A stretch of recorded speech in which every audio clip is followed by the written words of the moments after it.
This is it, man. Welcome to the last episode of 2020. I'm Joe Salci, Average Joe Money on Twitter, and across the card table from me, the guy I started talking to before I started talking to everybody. This is it, man. What's up? This is the last episode of 2020. I would say didn't come fast enough, but out of every volcano eruption, there's an island. Don't you Is that think, an analogy that we can use? I don't know. if you were lucky enough to have a steady income source this year and to be healthy, I think this was a year that one of the lessons were how much the people closest to me meant to me, how life goes on, how we can still operate. And I have to tell you that from all the trials and tribulations of 2020 OG, looking back on my personal year, it was a weird year. It was at times an awful year, but I feel very close to the people around me because we made it through it. Oh, thanks. Oh, you weren't talking Oh, was I about... talking about you? I'm sorry. Yes, and you as well. And me. Hey, Stacker, some great news in our family. My nephew Colin just returned home from a submarine tour and is safely back home here during the holiday season. My brother Tony said that they got to speak on the phone for a few hours. First time Colin has been away from home in, well, his whole life, especially during the holiday season, thinking of him. Here at the end of the year, by the way, Navy Federal and our Stacking Benjamins team would like to salute not just Colin, but all of our troops who've kept us safe this year. Thanks to Navy Federal for not only supporting our troops, but who support our troops who are all hoping to not just keep us safe, but stack a few Benjamins on their own in the process. Thanks for all you do, members of our armed forces, and we're thinking about you here during the holidays. So we've got the socially distanced Zoom party going on tonight, and maybe tomorrow. Actually, tomorrow we're going to record our Magic 8-Ball episode. Ooh, one of my favorites. Brand new show happens. We're going to bring it on New Year's Day, guys.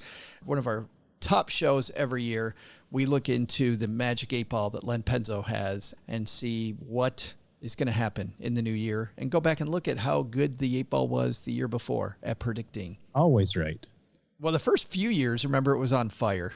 And then it was on fire in a different way. It was a dumpster fire. And we'll see if it can regain its confidence that it had back in the day. But before we get to that, we've got one more episode to round out this year. We've been doing a top 7 list, our 7 quirkiest episode guests on the show. And certainly the guests themselves aren't necessarily quirky, but the topics were.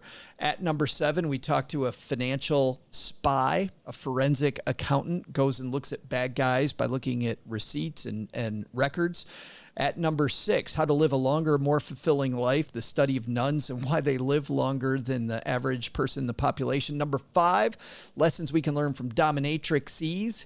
Number 4, a New York City marathon, 3,100 miles around one New York City block, and what financial lessons we learned there. Probably not 3,100 miles, though. No, it was 3,100 miles. Did you listen? It was 3,100 miles. It took all summer long to run. You ran 3,100 miles? They ran 3,100 miles. Yes. I feel like you're making this up. I should go back. You were there when we made it, and you were there a couple days ago. Number 3, Abigail Adams, Financial Badass, one of our favorite quirky historical shows. Number 2, yesterday, Life is an Art Forger, and our number 1 most quirky episode. And I have to tell you, I have a personal connection here because did you ever see Smokey and the Bandit? A lot of these same stars were in Smokey and the Bandit, which started in Texarkana, trying to illegally transport 400 cases of Coors beer from Texarkana to Atlanta. Some funny stuff back from 1977. But the Cannonball Run record is driving illegally from New York to LA faster than anybody ever has. Automotive expert in the Atlanta area, Ed Bolian, did it. He was one of a crew of 2 who did it, and he was nice enough to come on the show and talk about how he did it. Back in the day, by the way, this is 2014, we do our roundtable episodes on the same exact show as we'd have our guests on. So you're also going to hear Sandy Smith from Yes, I Am Cheap join Len and Paula to talk about 33 reasons your finances are a mess. Suzanne Lucas, the evil HR lady. We packed a lot into this one. She had a horror story about 401k loans. Also remember here that this episode is from 2014. So we tried to scrub it up and get rid of any of the rules that no longer apply, but there might be one or two still in there. So realize you're listening to an old episode of the Stacking Benjamin Show. All right. Is that enough? That's enough. Time to go. Party hats are on. Happy New Year, everybody, from OG and I. This is our number one quirkiest topic on the Stacking Benjamin Show. February 17th, episode 42, planning to break a speed record with Ed Bolian. Press it. Hey, shake and bake, Cal. Woo! Shake and bake!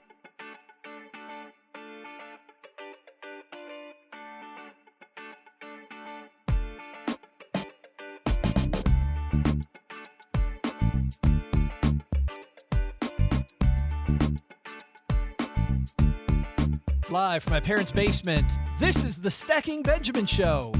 I'm Joe Saul-Sehy, Average Joe on our blog, and with my partner in crime, the other guy, we operate this super secret podcast about earning, saving, and spending with a plan. You'll find notes for our show at stackingbenjamins.com. Send all emails with questions, comments, or souped up car parts to joe at stackingbenjamins.com.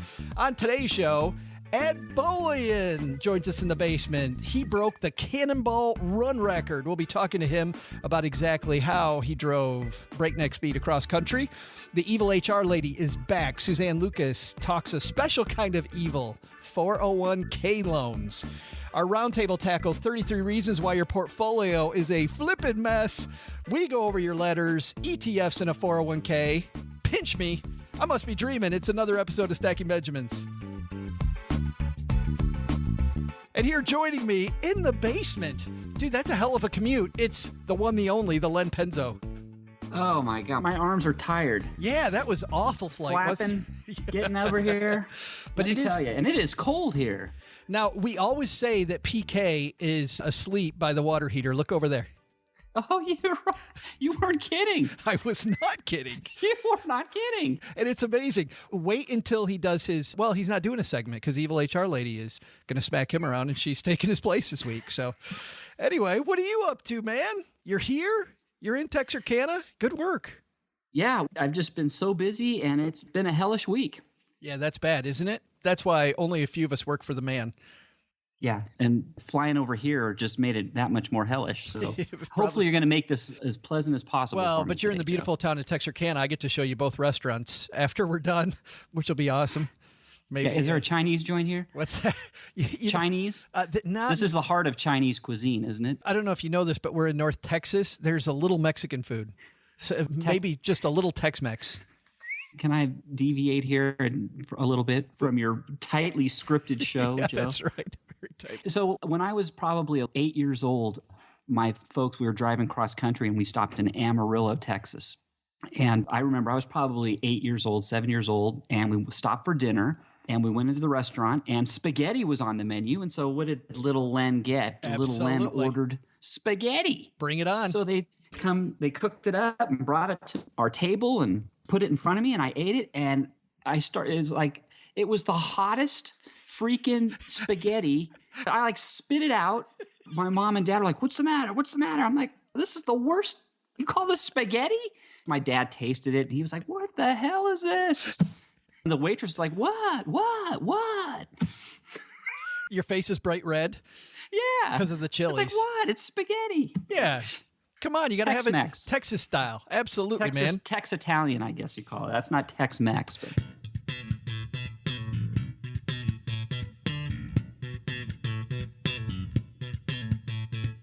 Back from the first week of February, we have some news. You know how cutting edge we are with our news around here. Of course, if there's anything newsworthy in financial planning, 99% of the time, unless it's a Bernie Madoff situation, there's nothing you need to know right now. So this still is timely.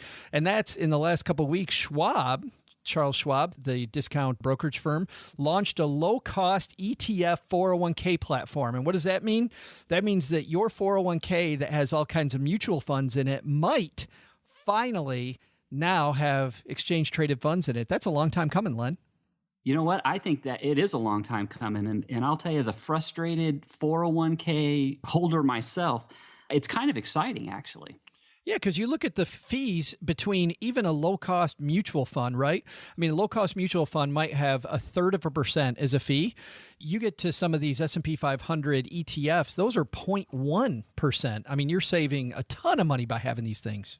Yeah, they said basically this is going to save you 90% or more on fees for an actively managed fund, or 30% or more using index mutual funds, a 401k that uses those. So yeah, it is going to save a lot of money. But you know what really gets me excited about that? And correct me if I'm wrong here, Joe, but if I read this correctly, they said they're going to allow commission-free intraday investing with these ETFs. Is that exciting, or does that frustrate you as a guy that, do you manage people?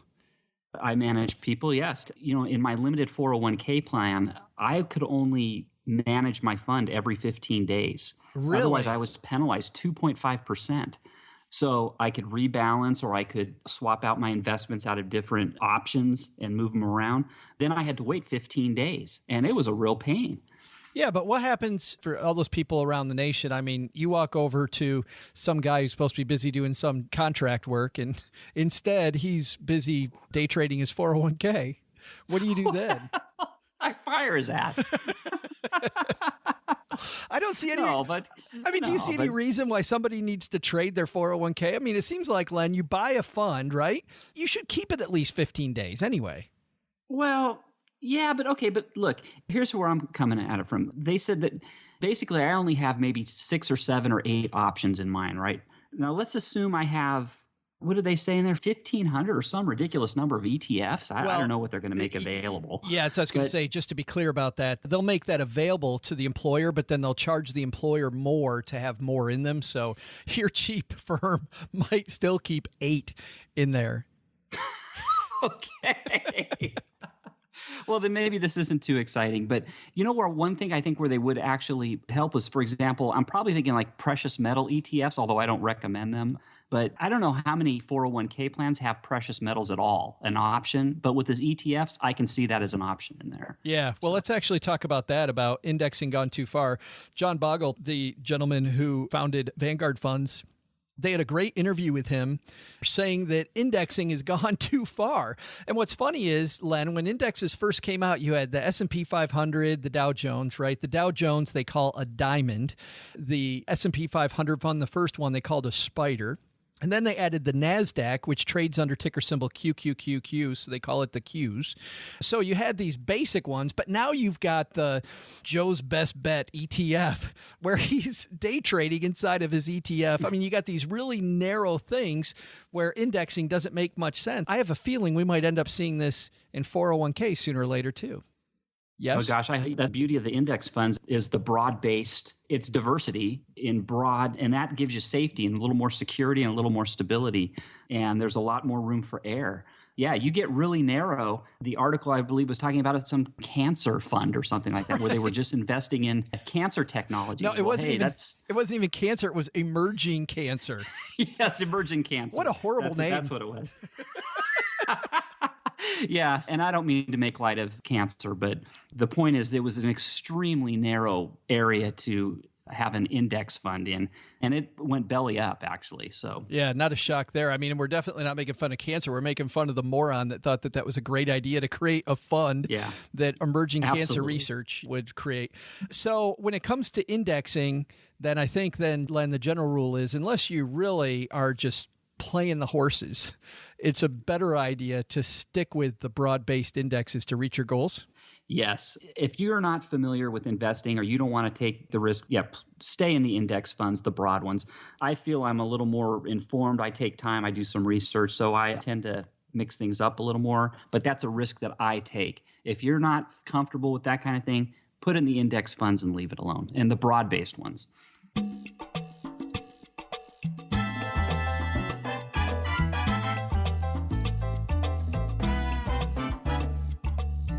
Hey, guess what, Len? We've got Ed Bolian upstairs. Guess what he does full-time? He sells Lamborghinis. What's a Lamborghini? Yeah, no idea. I'm sure it's exactly like your Toyota sitting in your driveway. Yeah. Very distant cousin, maybe the better looking cousin. Yeah, I try not to look at those expensive cars. Well, he's about to tell us how he went across country to break the Cannonball Run record, but you have made several trips across country.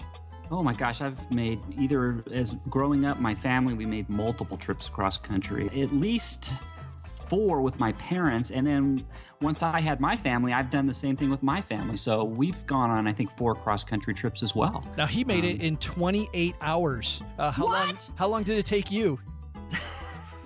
I think it took us 28 hours just to get to Albuquerque. My goodness. Wow, he really did 28 hours? That's incredible. No, that's shoot. We're taking our time. We're seeing the giant balls of string on the side of the road and the Cadillacs buried in the ground, which ain't too far from where you live, right, Joe? That's right. Stuff like that, going to all those neat kind of things. So we take our time. I can't imagine that. 27 hours. 28. Did he sleep? Well, let's ask him. Ed Bolian at the top of the stairs with Mom. Let's say hello to Ed.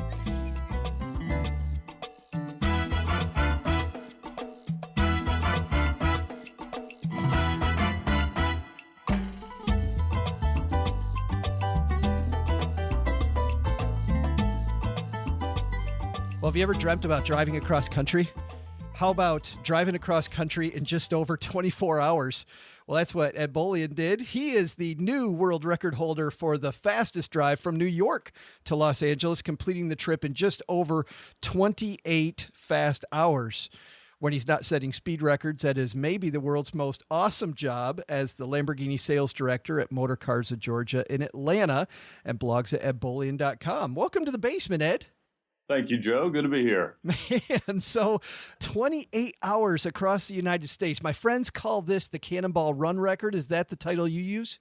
Sure. Well, that's always been the colloquial name. Originally in the early 70s, Brock Yates coined the name the Cannonball Baker Sea to Shining Sea Memorial Trophy Dash while he was working at Car and Driver and promoting a similar event. When did the dream first start for you, Ed? Well, when I was a kid, I'd see those movies that were made in the 80s, the Hal Needham films, and just the whole idea of that great American road trip of getting out in a cool car and driving a long way as fast as you can for really no better reason than that was always the appeal. When I was a senior in high school, I was doing a project researching automotive journalism, and I talked to Brock Yates, who at that point was kind of on the tail end of his career, and that was about 10 years ago. And I told him I just was endlessly fascinated with the idea of Cannonball and that one day I wanted to break his records. And it took me about 10 years, but I did it. Was this your first attempt? It was. Now, I'd done a lot of long distance driving and some similar New York to LA rallies, one of which was on MTV back in 2004. But this was the first real attempt at breaking this record in one drive. We had done a lot of preparation and obviously been planning it for really in earnest for about 4 years, but this was the first attempt. That's why I love having you on, because a lot of financial planning is about preparation, and you just didn't set out one day. You were sitting with a buddy of yours at the bar in New York and said, you know what we should do? We should drive to LA. You actually modified a car and put a lot of thought into it. Yeah, it's not really the kind of thing you say, let's do this tomorrow or a week from now. Everybody should find an excuse to go on a long road trip, especially if it's not about the speed, because it's just a great way to experience our country. But to really do it like this, it took a lot of planning, a lot of strategy in terms of the timing, minimizing traffic, and controlling all the variables. Now, I'm surprised that you didn't use a Lamborghini. Why did you choose a Mercedes? Well, I needed something that was comfortable because as much as I do love the Lamborghinis, they are not quite the road trip cars that we like them to be. They're much more at home whizzing around a racetrack or a mountain road than sitting and supporting your back for hours on end. Well, tell me how you modified the Mercedes. What did you have to put into it to make it ready for this type of a trip? We looked at a lot of different cars to use, and so things like the Ferrari 612 or a Porsche Panamera, a Bentley Continental GT, all the Ferraris, Lamborghinis, and things like that, because I would have loved done it in something a bit more exotic, because I pretty much knew I'd need to keep it the rest of my life as a conversation piece. You're right. We needed something that had a strong but adjustable suspension so that it could balance out the weight of the additional fuel cells that we were going to use, because it's really important to maximize your fuel range and then extend it so that you don't have to stop as often, obviously. And then every sort of anti-cop countermeasure device that you could ever read about, find, or build. We had that. And so it looks like a mission control center in the cockpit of the car. But the Mercedes worked really well because that's really what they're designed to do, is get in, go fast, be comfortable, and not brake. Now, were you the only driver? Is there any rules around the Cannonball Run record that you have to be the only driver, or was there two of you? Did you have a navigator? There were two of us. There's not really a governing body for illegal outlaw cross-country road racing, despite the Guinness actually won't officiate the record because it can't be done without breaking the law. But it's really just this crazy fraternity of lunatics that we all sort of know each other and talk about it. And you really just had to prove it to all of them. And I suppose Google is sort of the efficient of all this. I read before when you first did it, speaking of law enforcement, you got pulled over nearly immediately? Well, it was actually earlier that day before we left. So we left at 9:55 p.m. on a Saturday evening. But we were scouting routes out of New York. And among the devices that we had in the car, we had several navigation systems and iPads and iPhones running, Garmin apps and Waze and Trapster and all the different traffic applications and things like that. And it's so much data to bring into the car, we were inundated with it. And my co-driver, Dave, claimed to be completely impartial as to which navigation system he preferred, but he is a big user of Waze. Yeah. And as we were trying to find the Lincoln Tunnel and the most efficient way to get there, it asked us to make a left and then an immediate right, and then it would get us there somehow faster based on user uploaded data. What we found that was an illegal right turn down a one-way street, and I was immediately pulled over and questioned by the police and had to break out the Southern charm and the used car salesman tactics and talk my way out of a ticket there, but fortunately we did. Did they see all the devices you had in the car? Did you get questioned about that? Fortunately, we were kind of in the middle of a busy street, and we were very clearly disoriented and not from around there. And so we were fortunate that I don't think he had a lot of time to worry about all those things. Not like some of those backcountry Georgia cops. If you're not from around here, that's doom. Exactly. Yeah, that's where the revenue comes from, right? Yeah. Can we talk about laying out the trip? When you laid it out, I would guess you left on a Saturday night because that was when on Sunday traffic would be lightest. But how did you navigate around all the cities as you went across the United States? So obviously, essentially controlling the uncontrollable factors are what made the margin by which we beat the record possible, and they're really what make the trip possible. So finding the times when you'll pass through the major cities where you'll have a lower likelihood of traffic, less construction, less bad weather, and things like that. So there's really three routes you can take, 20, 40, and 80. And 40 is the most traditional. And at that time of the year, it was really the only one that was possible because there was snow in Colorado. But we did mostly 40, and we wanted to make sure in leaving on Saturday night that we were through the Midwest by the time everybody was waking up on Sunday to go to church. And then Sunday's obviously the lowest traffic day of the week. I know on I-40, I live not that far off of I-40 where it hits Little Rock, and I know there's a huge construction zone. How did you plan out some of these construction areas? Well, we looked at times of the year where construction was the lightest. And so couldn't do it when it's too much in the winter, where obviously construction is almost always stopped, but because you needed to avoid any inclement weather in the Northeast. But we looked at every kind of traffic application that we could, and we used some spotters throughout the route. I had one guy in Pennsylvania, one guy in Ohio, one guy in Missouri, and one guy in New Mexico, which we knew were the areas that were most likely to have construction in the event that we would need to reroute. And so they would run about 150 or 200 miles ahead of us and just call us if there were any issues with weather, traffic, cops, things like that. Oh, cool. Did you suffer many slowdowns? Oh, we didn't. We were fortunate to be really the best prepared team that's ever tried to do this, only based on the information that we had to go on. We had Brock Yates' book that came out in the early 2000s about how he and Gurney had planned it and, everything that had gone into Cannonball in 71, 72, 75, and 79. We had the U.S. Express information and Alex Roy, who was the previous record holder's documentation of it. We had Richard Rawlings from Gas Monkey Garage on the Discovery Channel, his interviews and conversations with him about what it was going to be, what essentially doing the trip was like. And so with all that knowledge base to go on, we were in a better position to do it. but success still hinged on not running into a big traffic jam, not having an accident in front of us that jammed things up, not having bad weather that slowed us down. And we got unbelievably fortunate with all those. You know, some people listening might be thinking, what does this have to do with financial planning? But the fact that you used so much past data, did so much research, had so much good help around you that you used, that you didn't just have laying around, you used all these people and you laid out this plan that took months. Just there's so many correlations. I've got this question that I've been wondering about for quite a while, which is the astronaut question, right? What did you do when you had to go to the bathroom, man? Usually the first question is, how do you not get arrested? And the second question is, what about the bathroom? Right. And so that was something that we were really curious about, because essentially guessing how your body's going to respond under those types of conditions is really difficult. And so we had facilities on board for such needs, but fortunately they were not required. We ended up stopping every 200 or 300 miles just on the side of the road to switch drivers. And it turned out to be a very convenient opportunity to relieve ourselves. Excellent. You know, it's funny you said that number one was not getting arrested and number two was about the bathroom. I had some joke about going number two, but I wouldn't be crass and use that joke.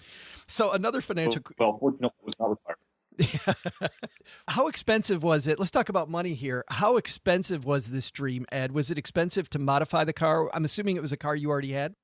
It was. I've had actually a few cars over the years that I intended to use for this record. And for one reason or another, I ended up selling the last couple. But about midway through 2012, I decided that it was really time to do this. And I bought a Mercedes CL55 off Craigslist. And so I did have the car and I'd been using it as a daily driver, but it was really bought with the whole purpose in mind of doing this. And I tried for a long time to avoid adding up all my costs, because on one hand, you have to treat this kind of as a startup business, because there's a lot of the same business factors that you encounter in trying to plan something like this. But on the other hand, it's still a recreational activity and a crazy thing that we do so that we can talk about things at parties. But I think it probably cost me somewhere in the mid-40s to do it all. Okay. Well, if this is a dream that you've had forever, really, I consider that to be a fairly inexpensive dream. Well, and like I said, it wasn't something that you can really do to immediately become profitable with a marketing angle behind it and things like that. Nobody's ever made money from breaking, holding, or participating in this record, except probably Brock Yates, because he's, got the movies and the books and things like that show for it. I'll probably write a book about it at some point, more to, keep track of my thoughts on it in my own head than to profit from it. But the real takeaway for me, and what kind of kept me going, is that this is that one thing, that crazy idea that I could do that would both resonate within my industry and in my interests, and really paint the picture about myself that I wanted people to see. And what picture is that? Well, it's just someone who wanted to invest in not the selling of cars necessarily, or the owning of cars, or the traditional outlets of car usage, but just as a member of the Atlanta and Georgia and national car community, just somebody who wanted to add to this compelling part of automotive Americana, but also just somebody who wanted to pay tribute to everything that the record stands for. Yeah. So, I mean, in a lot of ways, then, even though there isn't a financial component, you didn't do it for financial reasons. The fact is, it does help your career, I would assume. And the fact that you might be able to write a book, those are things that financially, I think you'd stand to gain from. There are, and I believe that it will. It already has. I mean, Sure. Everybody that I've ever sold a car to read my name in some newspaper or heard it on some radio or television program. But I think, it doesn't matter what your interest is or what your industry is. There's probably some absolutely preposterous and ludicrous proposition that you could have or do that would resonate in the same way, whether you're a hedge fund analyst or a financial reporter or a Subway franchisee. It doesn't matter. There's always something like that you could do that nobody else has thought to try. Oh, dude, you got to reach really, really far to get crazy in this industry. I'll tell you, you got to reach really far. My wife, when I was a financial planner, refused to go to the Christmas parties because she thought that they were so boring. Nothing more boring than a couple of financial planners talking about beta and standard deviation drunk in a corner. I don't know. The Wolf of Wall Street made it look pretty sexy. Yeah. Don't get me wrong. I like naked people and swearing as much as the next guy. But wow, there was just a little bit of that. How do people find you, Ed? Obviously, I'm at the dealership most days at Lamborghini in Atlanta. We also sell McLarens, Aston Martins, Lotuses, and things like that. My website is edbolian.com, Twitter, Instagram, all that, Ed Bolian, easy to find. And I'd love to hear from anybody who wants to talk about it. Yeah, and I heard the 2-for-1 Aston Martin special you were saying is going on right now. Oh, you guys, you just missed it. It was ended yesterday, unfortunately. I heard they have those all the time, though, so probably just wait for the next one. Hold your breath, right? Watch the coupon books. I'm sure we got a Groupon special coming out soon or something. Well, my last question for you, Ed, is this. If somebody's listening to this and now they have this brand new dream of beating your record, what advice would you have for them to help them beat the Ed Bolian drive across the United States? Well, the first piece of advice that I got from Alex Roy and the guys that I spoke to who had already done it as I was planning it is be careful, because one of the coolest and perhaps most surprising things about this record is that in the 40 years that people have been trying it, no one's ever really been hurt. One woman broke her arm running off the road in 75, but it was a single car, really non-incident. But it takes a real strange obsession to follow through with something like this. And it took so many years, so many dollars, so many painful days of preparation to make it possible that if you're not 100% sure you want to finish it, then I wouldn't suggest starting. But I definitely want to hear from people, and I have, of people who are interested in the record and the idea and hopefully one day breaking it. I found the group of people who have done this in the past to be extremely helpful to me in speaking about it and answering questions and helping me to understand what I was in for, and I'm happy to serve as that to anyone who wants to talk about it. Well, hey, Stackers, if you're an active duty service member, a veteran, DoD civilian, or a military family member, guess what? You can join Navy Federal. And that means if you've served in any branch of the military, you can join Navy Federal Credit Union. On average, Navy Federal members earn and save $3,611 more per year. You could pay no fees, get low rates and rate discounts, plus earn cash back and grow your savings. Have a large credit card balance after the holidays? Let Navy Federal Credit Union help you rebalance your priorities. Make a plan to do away with high-interest credit card debt by transferring your balance to a Navy Federal credit card with a low intro, APR, and no balance transfer fees. You can pick the right card to help you take back control. Visit NavyFederal.org. That's .org. Navy Federal Credit Union. Our members are the mission. Insured by NCUA, dollar value of Navy Federal's 2019 member giveback study, 25.9-9 to 18% variable APRs based on product type and creditworthiness, up to $1 cash advance transaction fee at non-Navy Federal ATMs. What evil lurks in your human resources department? What career-bending madness awaits in your inbox?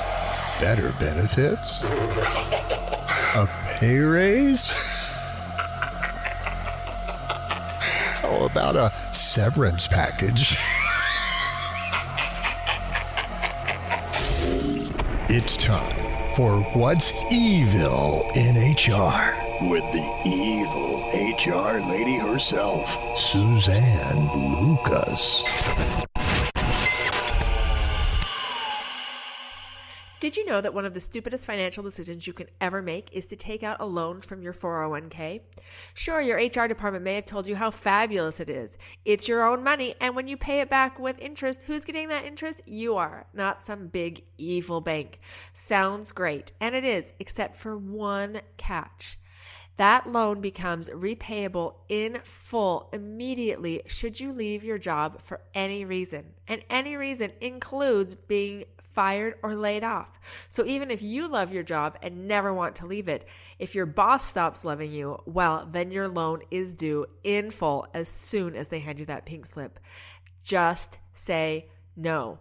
Why? What happens if you have to turn in the loan and you don't have great gobs of cash sitting in your bank account? Well, the IRS is going to come after you for taxes and a penalty.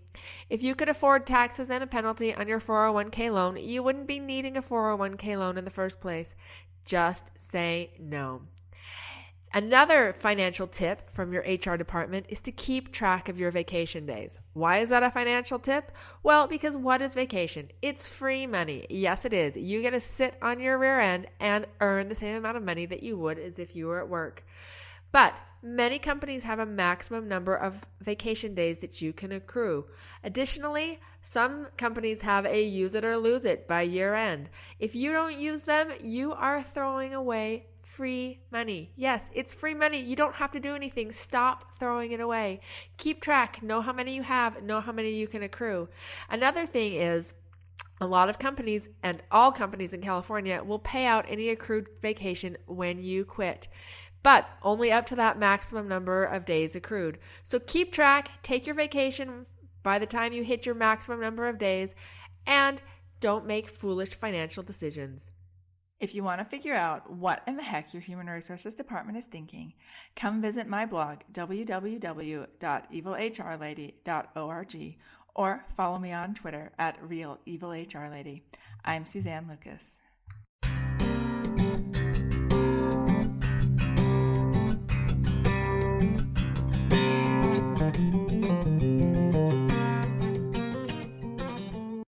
All right, Len, let's walk over to the shortwave. You've never been down here in the basement. What do you think about my dad's shortwave here?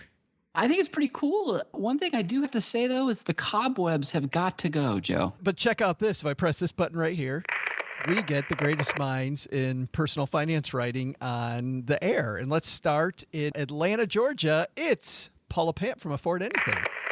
Well, hey, how's it going? How about that? Len and I in the basement together. Is that creepy or what? You know, I've come to expect it from you. That's why that reminds me. Can I interrupt real quick? I mean, since we're right here, I got to tell you something kind of on this path. You know, I was at work today, and one of my colleagues, she was lamenting the fact she hasn't had a boyfriend in quite a while, and she was lamenting to me. And she's like, Len, why is it so hard for women to find men that are sensitive, caring, and good looking? And I'm like, I'll tell you why. It's because those men already have boyfriends. Yes, that's right. Absolutely. See, Sandy, you already knew that. Yeah. Mark it down that the round table went off the rails at 2 minutes and 14 seconds. Is that a record? I don't know, but who is that keeps talking? Oh, Len, you know who that is? That's Sandy Smith from Yes, I Am Cheap. Yes. Hi. I'm so happy to be. Wait a minute. I'm not in the basement. Sorry, guys. Not trapped in the closet with you. You are not trapped in the closet with us. Well, apparently, Len and I are out of the closet because we are sensitive guys. We're good-looking, sensitive dudes, right? I can appreciate that. Yes. So, Sandy, snow or no snow? Frickin' ice, man. Yeah, not good. Not good at all. I've had to dig my car out about 4 times already in the last 48 hours. Not fun. Yeah, here in Northeast Texas, it was like 38 degrees. You know how bad that stunk? Listen, 38 degrees is summer here. So shut up. I just thought kind of like the basement. Yeah, that's right. It's freezing down here. Hey, speaking of, I don't know, I'm trying to do a transition here. Speaking of freezing, that doesn't work, but let's go with it.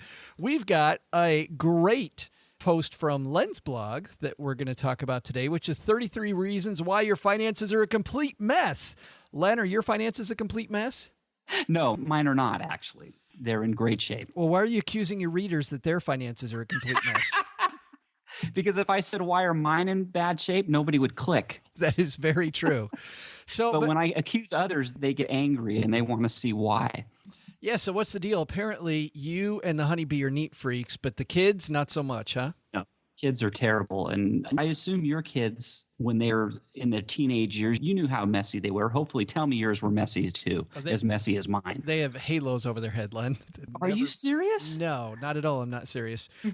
My daughter was home for the weekend from the University of Arkansas, and within 7 minutes, it's like a nuclear blast went off back there. Same here. And boy, does it drive me up the wall. I don't know how people live that way.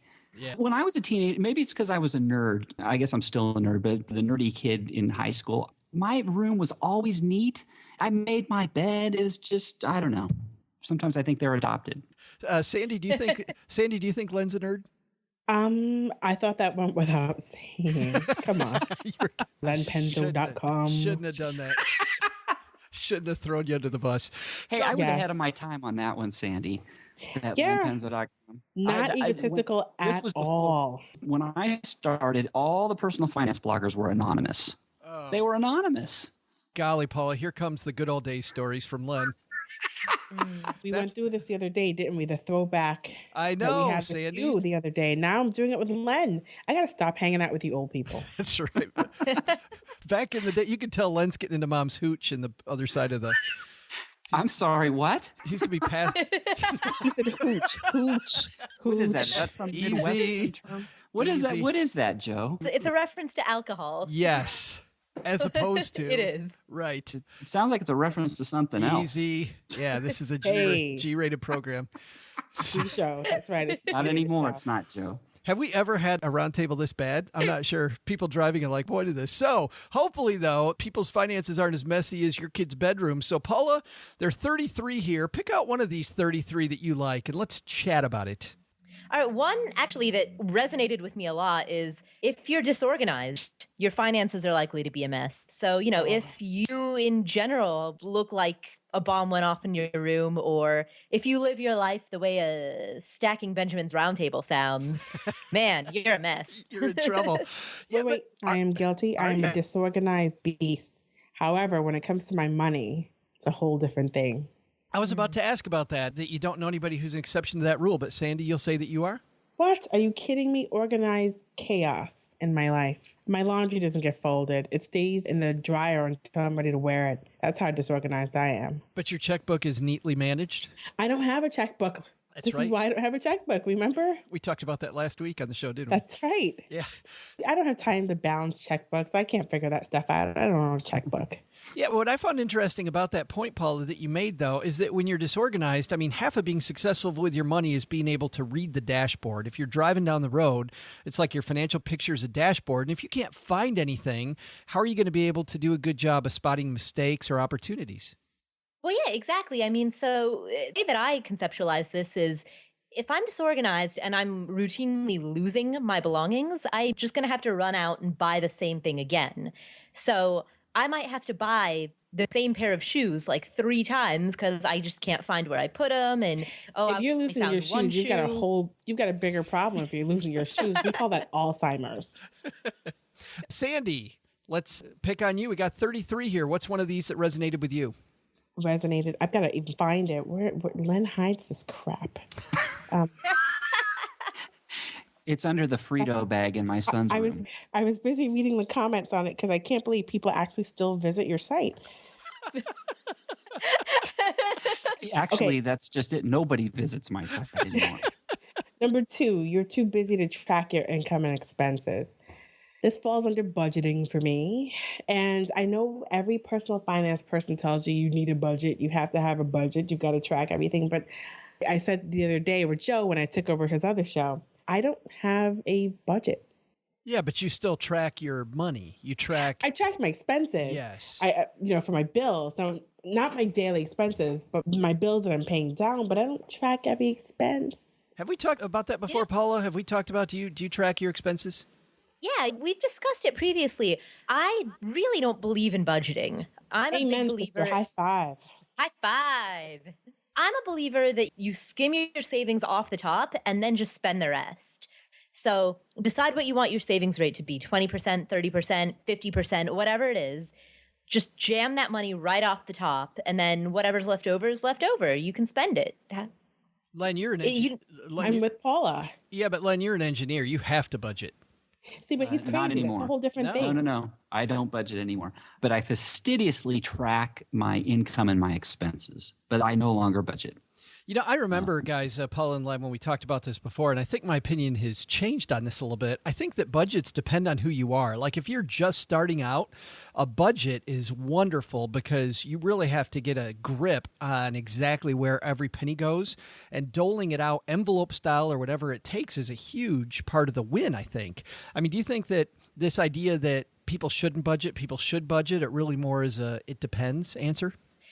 I think if budgeting works for you, that's totally fine. But I don't think that we're going to help anybody who, just by sitting here and admonishing people for not budgeting or telling them that they need to fit into the budgeting mold. I don't think that's helpful. If you happen to be the personality type that already does it and already takes to it really well, then good for you. If it ain't broke, don't fix it. But it's not a necessary solution. Well, there goes the rest of this podcast because the rest of the show is going to be spent admonishing our listeners for not budgeting. What do we do now? What do we do now? Len, I know it's your article, but what one of your favorites on here? You know what? I'm going to go to one of my favorites on here is just, you smoke. You're a smoker. Oh. And the reason for that is I was looking at prices of cigarettes. I mean, I don't know many people that just smoke 1 or 2 smokes a day. You know, they're usually a pack or 2 packs a day. Have you seen the prices of cigarettes in the United States? $13 to $15 in New York City. So I'm on a site called AWL.com, and they listed in all 50 states the price of a pack of smokes. Well, the cheapest state, anybody want to care to guess what the cheapest state is for a pack of smokes?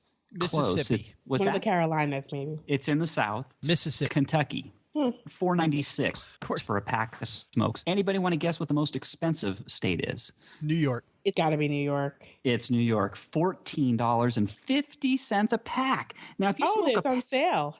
If you smoke a pack a day, which I think is probably average for most smokers, that's almost $5,300 a year. If it's a 2-pack a day, that's $10,000 a year.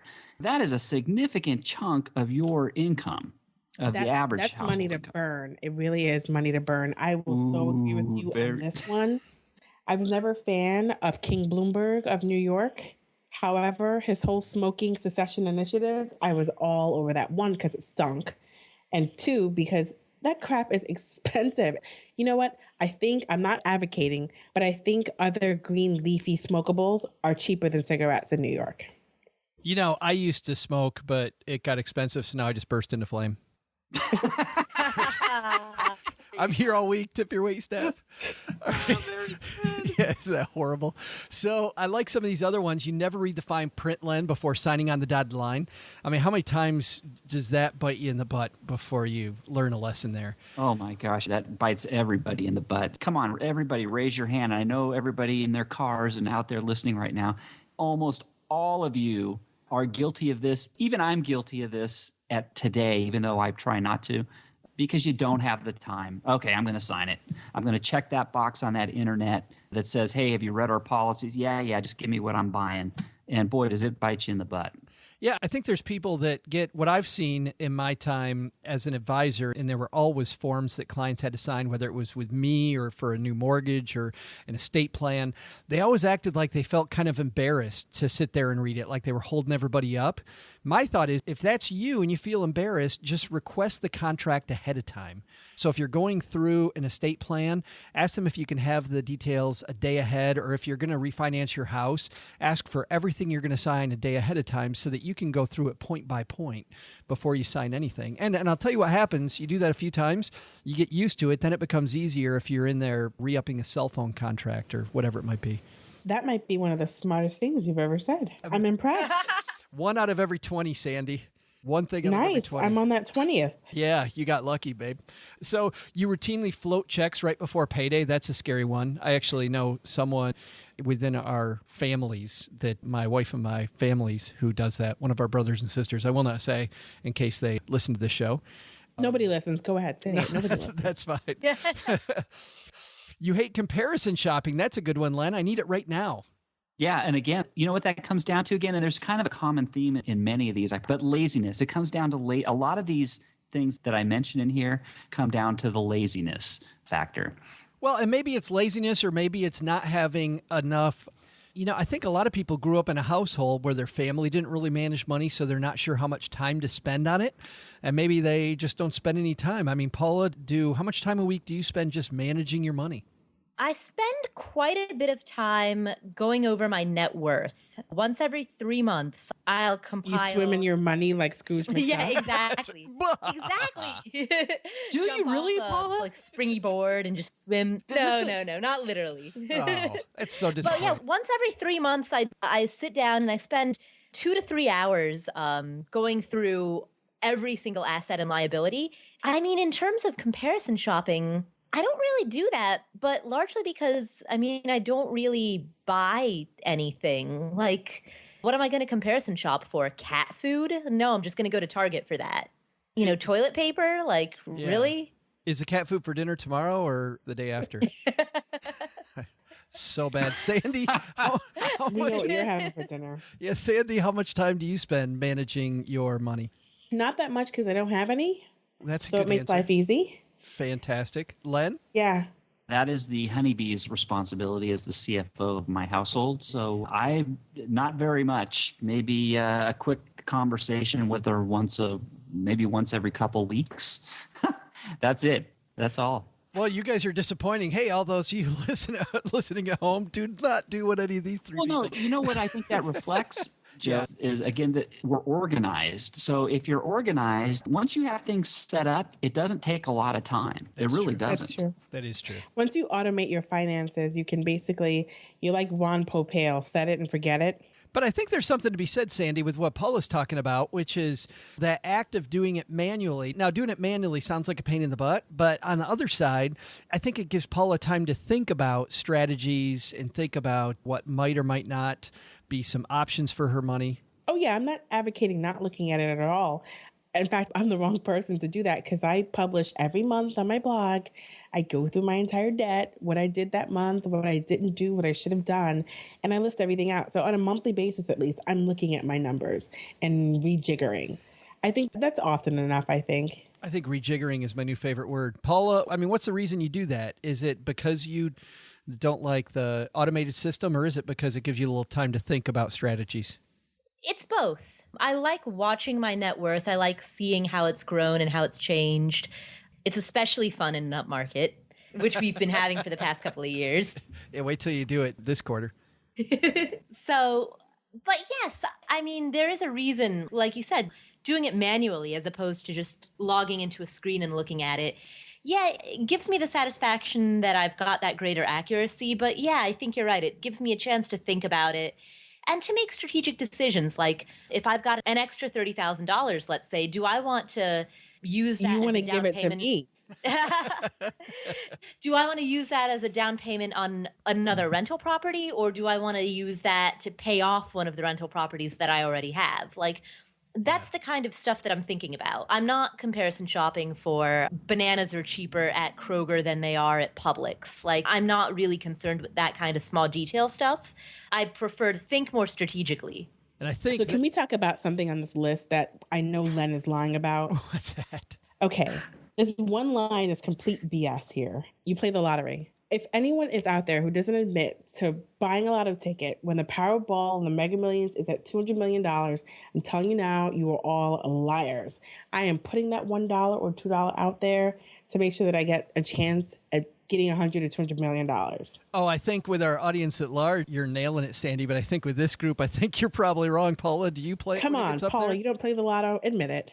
No, I don't play the lotto. There's the one I don't believe it. piece of gambling that I do.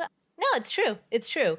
There is one thing that I do, one event that I participate in, which is my high school, as a way to raise funds for the school, sells 2,500 raffle tickets. And if you win the raffle, then you get like a car or some other prizes. That's the closest thing that I do to playing the lottery is I buy a raffle ticket. And really, I see it as a charitable donation to my high school. Well, and the lottery is a charitable donation to whoever wins. Len, do you play? No. Yeah, I thought not. I don't play either. I don't like this group. I don't like any of you. Who are you people? Sandy, you said it. I'm like, I think you're exactly right when it comes to the world at large. I want to tell everybody who's listening not to listen to the show again because these people, I don't know who they are. Everyone who I know is getting a lotto ticket. When that bad boy was $500 million the other day, yeah, I don't know anybody who wasn't getting a ticket.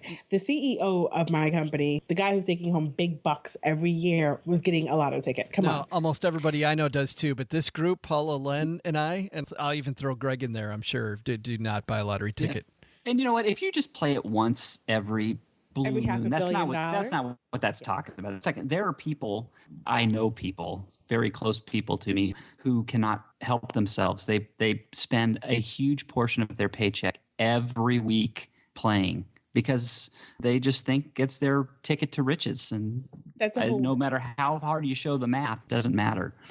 I spend both dollars we make on this show on lottery. You're up to $2 now. Almost. Thank you, Gem Step. Right.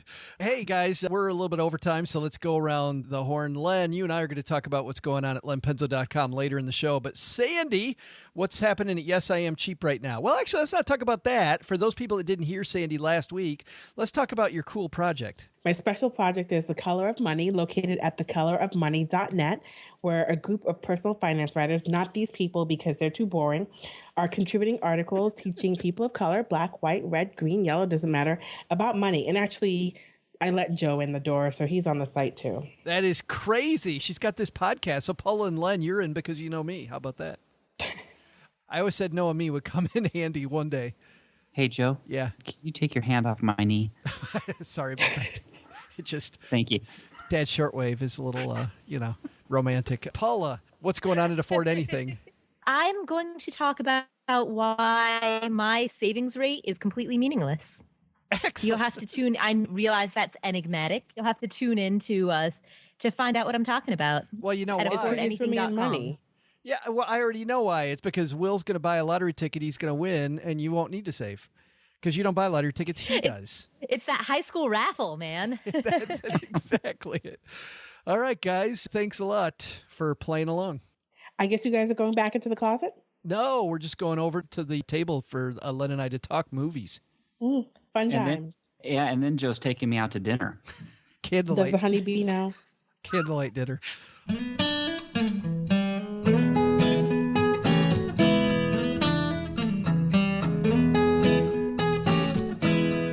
We got letters, Len.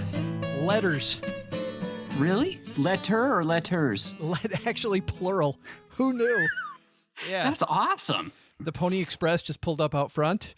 And I'm having so much fun here, Joe. Isn't this great? Isn't it weird, by the way, being on this end of my dad's shortwave, too? Yeah. Hey, I hope your mom doesn't mind. I grabbed a big old turkey drumstick out of the fridge. Oh, she'll blame it on me. Don't worry about it. I'm sure it'll be my fault. All right, here we go. So the first letter was actually on our Facebook page. Our Facebook page, Len, is I Stack Benjamins. That's www.facebook.com/I Stack Benjamins. And it's from Kelly. Kelly says, hi, I've been enjoying your podcast for about 6 months. Love the show, and you guys have great chemistry and great guests. I don't know if you know this, Kelly. We don't do chemistry here. We do finance. Finance. What the heck is that? The washer going off? So, did you hear that? Kelly says, I have a personal finance. Not sure if it's a show idea, but I'm sure it's something other people are struggling with. My husband and I were kicking it as far as getting out of debt until, listen to this, Len, until the birth of our first child. And then we had sticker shock when we realized just how much childcare would cost. Pretty much all of our extra money in the budget that had been going to debt reduction went to daycare. Then, guess what happened? Baby number 2 came along, kabam. And now we're pretty consistently in the red every month because of daycare costs for 2. What ideas do you have to save money on childcare? What formula should couples use to decide if one person should stay at home or not? Thanks.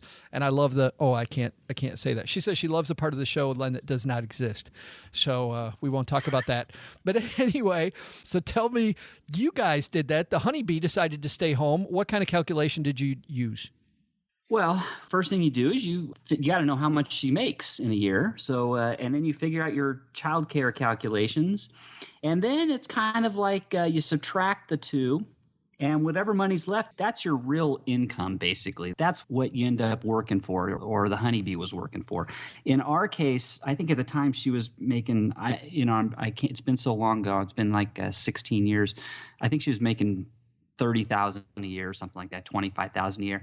And childcare would have eaten up maybe $10,000 of that. So for $15,000, it just wasn't worth it. Well, Len, let me take a stab at that too, because I know that it's difficult, not just for Kelly, but for a lot of families. The first thing to remember is that what you're going to find is that it's going to be tough for a short period of time. I'll tell you what the miracle was for our family, because having twins, we were right there with you, sister. And the tough thing for us was having twins go there, but then kindergarten started. And I'll tell you, the great thing about kindergarten is that now I only had to pay for half a day of daycare.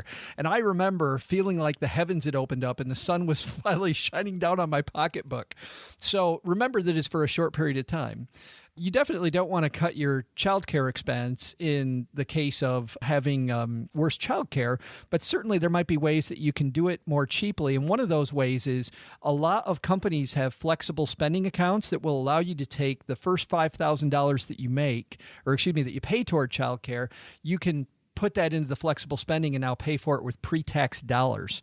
So let's say you're the average family in the 25% tax bracket, and then your state tax is 6, 7, 8%. You might save a third on a little bit of your childcare. I know that probably isn't enough to make it to the black, but that's a good start. Hey, you know what, Joe? If I'd have known you 17 years ago, I probably had a much bigger family. You just cranked out kids to make up for all that savings? Yeah.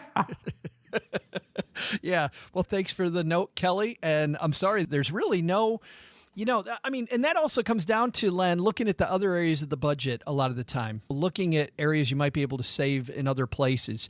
And some places that we found people able to save is through their insurance policies, that they're paying too much for the same insurance. Number 2 is through better tax strategies. Sometimes the way that you save, you can do it more effectively. And then the third way is in utility bills.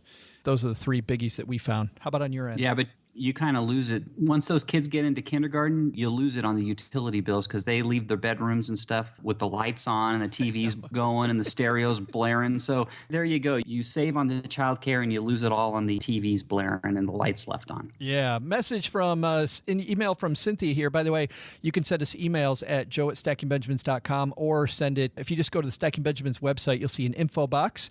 And that's what Cynthia did. She said, I listened to one of your podcasts last November, and I can't remember if it was new or not at the time, with a very detailed conversation about a few different retirement calculators.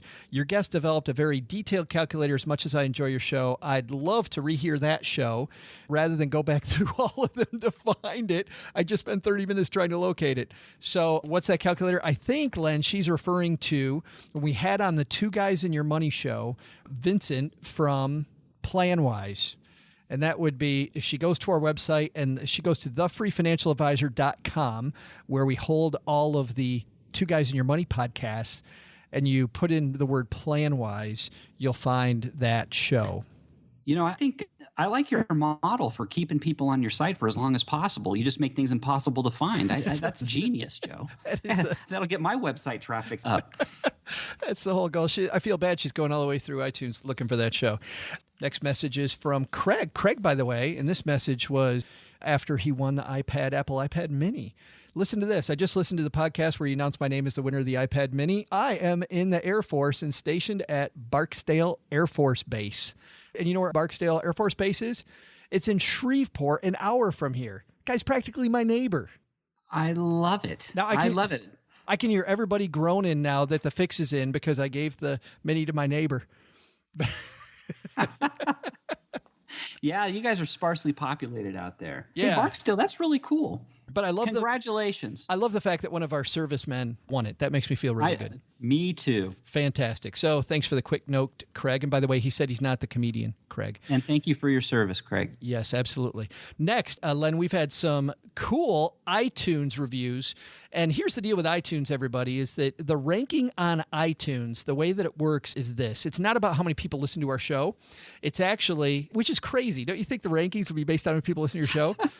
It's how many people daily click on the link to your show on iTunes, which means if they just call it up to listen to it, it doesn't count toward the rankings. It's how many new people are clicking in to subscribe or how many people are leaving reviews in a given day. So if you're going to give us a great review, go to the Stacking Benjamins page. If you're going to give us a horrible review, remember that this is the Money Plan SOS show. That also is another horrible old joke. You know what else would help is if you could get everybody who gives a great review to do it on multiple computers. Yeah, that's great. Just what we want to do is tell people, hey, here's the way to completely rig the system. Give us. You want me to put together a form, We Love the Podcast, a form letter, and then everybody can just cut and paste it? That'd be great. That would be fantastic. I'll get on that. Let's go through some legitimate reviews that we have, though, because we have a couple since the last time that we talked. By the way, all you do is go to the Stacking Benjamins page once again on iTunes or on Stitcher. Lance from Money Manifesto has given us a Stitcher review. But anyway, most recent reviews, we have 2. This one is a 5-star review from Maddie, Mathi 147. I always enjoy listening to Joe and OG chit-chatting about money and all things related down in Joe's mom's basement. Joe's mom's basement is a pretty cool place to be, Len, isn't it? It is the bomb. Yes. I love this place. I appreciate the good humor. I'm not sure who has that, but also think it's great that they have such great guests on the show. Never a boring moment with the Stacking Benjamins podcast. Thanks for keeping it entertaining, but still very helpful, guys. Thanks for the review. By the way, it says genuine, funny, and just a great time. From JTLNJ1, informative, entertaining, another 5-star review. Thanks, guys. I love listening to your podcast each week and usually more than once. JTLNJ1 just proved that they're a sicko if you listen to this more than once. How can you listen to it more than once? Hopefully he's listening to us more from once on multiple computers. Yeah, that's right. Think of it as stereo. It's really helped me to think and focus more on personal finance and planning. Your weekly roundtable with guest financial experts like Len is great as it shows us multiple points of view on the same financial topic, sometimes varying greatly. I would say Greg, Len, varies a lot lately. Yeah, what's up with that? He's really taking the contrarian positions with us. Isn't that weird? Greg McFarland, contrarian position. Yeah, he's being surly. I don't know what's going on with him. You might think we put him on the show for that reason, but that would be crazy. All right. Those are the letters. Thanks a lot, everybody, for the reviews, for the letters. We appreciate it. Let's get the show over.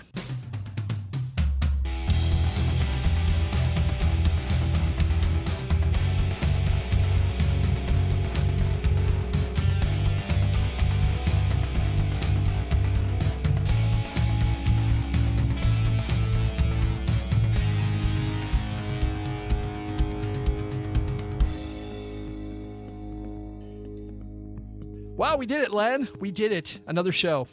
I had a great time, Joe. This is awesome. I'm going to fly in here more often. Well, that'd be fantastic because, we'll just have Mom make pancakes. What? We may or may not tell people what that is at a part of the show that may or may not exist at some point. Give that maybe another buzz. Ooh, hey. So I'm sorry, I'm having trouble thinking. People are going to think we're having too much fun. Hey, you saw way long on time, so let's just go through one movie review. You saw a movie this week, and I'm not going to play the clip because of the fact that we already played the clip. This is the Robert Redford movie, All Is Lost. You went and saw All Is Lost? Yeah. I loved it. I thought it was an awesome movie. For people that didn't hear OG talk about it, what's All Is Lost about? Okay, so basically it's this adventure drama about some guy. He has to fight for survival after being lost at sea. So he's stuck in the Indian Ocean, and the movie opens up and he wakes up and he finds out he sees water in his boat. And it turns out that his boat had collided. It's like a 39-foot yacht. It had a sailing vessel, and it had collided with a what do you call those things? Like a cargo container, big old cargo container. Ouch! Collided. So the whole movie, and I just loved it. The whole movie is about him trying to repair his boat and try and get to safety, and all the trials and tribulations that he put through in this movie, to get to safety. What's really cool about it, I think there was 10 words spoken in the whole movie.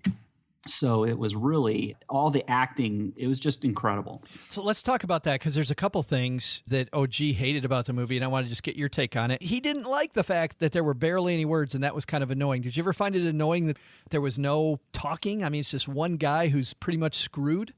No, I mean, you know what is so fascinating, and maybe it's the engineer in me, but I felt like I could almost be a sailor after I was done with this movie. It went into such detail. I mean, you could see everything that was happening in this movie. You understood what was going on. And Robert Redford, he was the only actor in this movie. Basically, it was just him, his boat, the sea, and Mother Nature in this movie. He did all the acting through his facial expressions, and it was incredible. I cannot believe he did not get an Academy Award for this. That's what I was going to ask, is if you thought he got screwed, but the answer is yes. Yeah, well, I think he got totally screwed. I think it's hard to carry a movie by yourself. You're the only guy. That's it. It's you. You have to carry the people's attention. Apparently, it didn't carry OG's attention, but it did not. It got mine. And just the story was incredible. And you know what else is good is the ending. It could have gone either way. You really don't know what the ending is either. That you could have two different people watch it and come up with two different opinions on how the movie ended.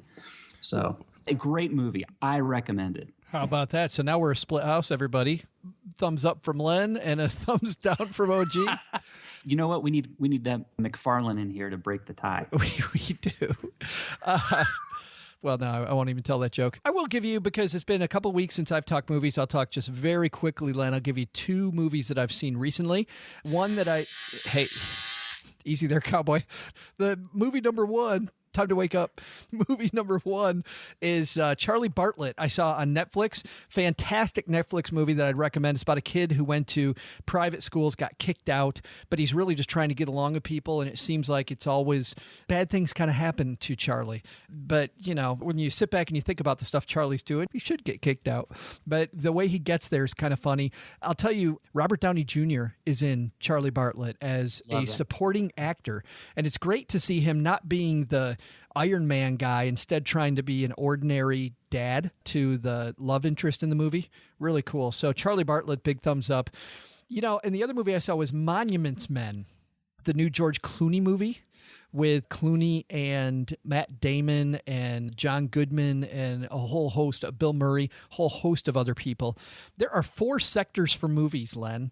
There are good movies that I like, and then there's movies, I get that they're good movies, but I don't like them. Right?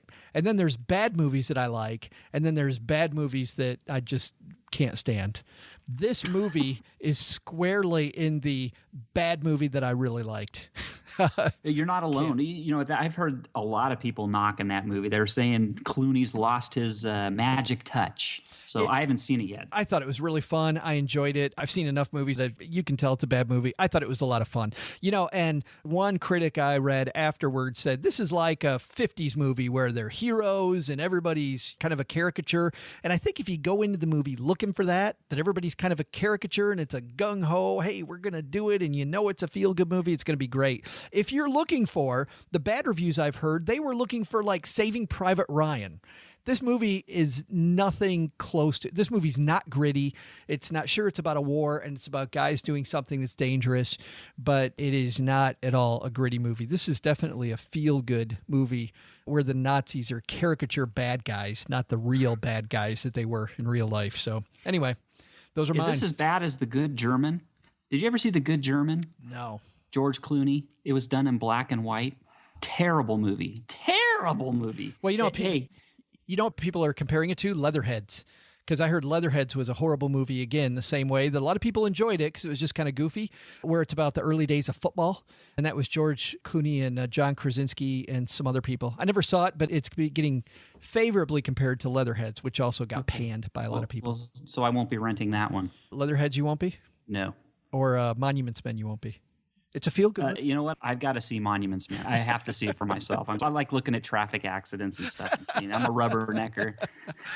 All right. That's going to do it. Stacky Benjamin's in the books. Hey, thanks for playing in the basement, Len. Hey, thanks for having me. Next party's at your house. This show is the property of the Free Financial Advisor, LLC, copyright 2014, and is produced by Joe Salcihai and edited by Joe and Isabella Bianca. Len Penzo appears courtesy of the wackily titled lenpenzo.com. Paula Pant can be found at affordanything.com. Suzanne Lucas, while pretending to be the evil HR lady at evilhrlady.com, really is a super swell human being. Special thanks to Joe's mom for setting out these little snacks on the floor. If I didn't know better, I would have thought they were dog tree. Oh my.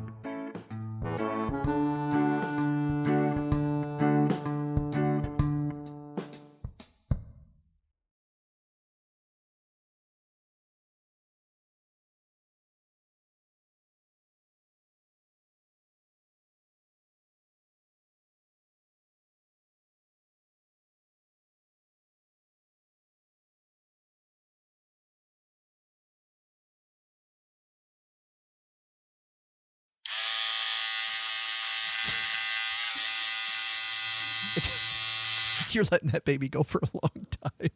That's horrible. Hey, I'd love this. Thing's awesome. You want to try it? Here's an article. No, I don't want to try it. Here's an article from the Huffington Post. And by the way, our after shows sometimes are not for children. This one is definitely not for kids. So if you have kids riding in the car with you, you're going to want to turn. Easy Sailor, that you're going to want to turn. Yeah, I'm going to this off. lose. Okay, I'm sorry. Here, All right. Take this. I want nothing to do with that after you've had it. Hey, so this is from the Huffington Post, and it's under their weird news. Wake up vibe. New on sale, man. What's that? New and on sale. Forget coffee. Here's a way for women to get a real wake-up jolt. It's a vibrator/alarm clock. You stick that baby down your panties, and you set the time, and when it comes time to wake up, it's a fantastic start to your day. Oh, yeah. You know, it works good. Who thinks of this stuff? I mean, I don't know, but I want to thank them. You know what I need first thing in the morning? I mean, can you see? You need some of this. Can you see women first thing in the? I wonder what's missing from my life. I know. You know what the other funny thing about this was that I thought? It comes in 3 different colors. If it's down your drawers, who the hell cares what color it is? Like, well, okay. I ain't going to go there, Joe. I want the pink one versus the red one versus the green one. I mean, why do I care what color it is if I don't see it? You're right. You're right. I don't. Try this. Come here. I'm not going near that. Come here. Come here. Go try it out on PK over in the corner. No, he's got a little drool going right down his chin there. Oh, that is horrible. There's a review, by the way, on Amazon of this thing from an unhappy customer. Well, how can you be unhappy? I don't know. I'm happy. Wait, here's a review. Wakey, barely, post to username Lucky. If you're looking for a vibrator alarm clock, okay, you've got one. But the vibrations are weak and buzzy for a standalone vibrator. And even as an alarm clock, this could fail to do the trick. Weak? You might hear this thing? You might not wake up. That's weak? Oh, that's horrible. Lucky is hard to please. Lucky is very. You've been giggling the entire show. Everybody's wondering, why does Len keep laughing all the way through the show? There it is. Mom's not going to allow you down here again. You know what? I'll leave this for Mom. How's that? Oh, great. I can't get on the airplane with this thing anyways. Make her so happy. Yeah. Mom comes down every morning with a big fat smile on her face. All right. I think that's the weirdest after show we've ever had. All right. Stay out of trouble. Stay out of trouble, Len. Good luck going home. Thanks. See you later. Hey, let me know how your mom likes the... Yeah, I'm not even going to ask. Hey, Mom, how did you like the thing? What thing? So tell her I liked it.